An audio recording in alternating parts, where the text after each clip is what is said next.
Le Sénégal compte des atouts dans le domaine de l'horticulture d'exportation et il en a beaucoup. Mais est-ce que c'est l'avis des spécialistes? Nous en avons interrogé quelques-uns pour vous.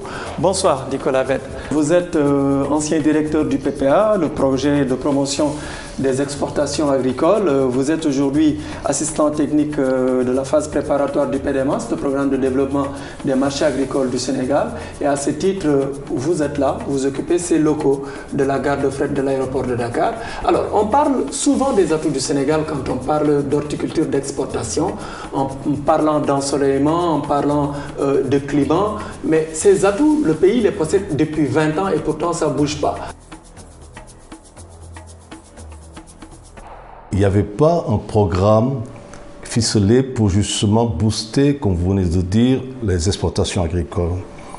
Il a fallu, dans un temps, professionnaliser la filière, parce que la filière n'était pas, il n'y avait pas de professionnels au vrai sens du mot pour pouvoir faire l'exportation. C'est un métier. Alors, c'est chose faite aujourd'hui? Je pense que c'est chose faite par le projet de promotion des exportations agricoles, et c'était notre mission principale. Donc, c'était la diversification des produits d'exportation, en faire la compétitivité de nos produits, c'est important puisqu'on veut se lancer sur le marché mondial. Et pour ce faire, donc, il a fallu construire, créer des infrastructures de base telles la gare de fret et qui aident aujourd'hui à la conservation du froid, de la qualité des produits qui doivent partir à l'étranger. Mais elle n'est pas opérationnelle. C'est la première gare de fret construite en Afrique occidentale. Donc, au Sénégal, je doute qu'il y ait un technicien capable de la faire fonctionner. En attendant, l'infrastructure, elle devient quoi? Mais l'infrastructure va être aménagée. Dans très peu de temps, on a trouvé une autre procédure de substitution pour la concession de cette gare de fret. Il y a une demande de société de handling, du matériel de handling. Et au Sénégal, on en existe deux.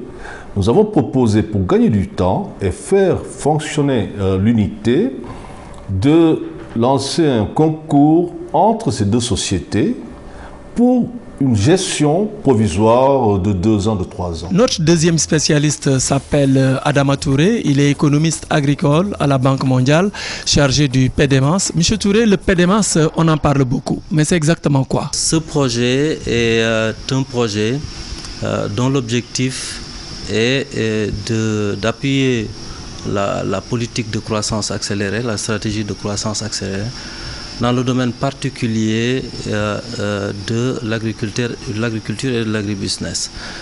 Spécifiquement, l'objectif qui est visé, c'est de passer actuellement de quelques 14 000 tonnes de produits horticoles exportés et non traditionnels à près de 30 000 tonnes dans les 4-5 prochaines années, et de doubler le revenu des producteurs qui s'y adonnent, et notamment les petits producteurs. Dans le projet pilote, nous avions financé des infrastructures comme la nouvelle gare de fret pour l'exportation de fruits frais et de poissons à l'aéroport de Dakar et le centre de conditionnement collectif à Sangalkam.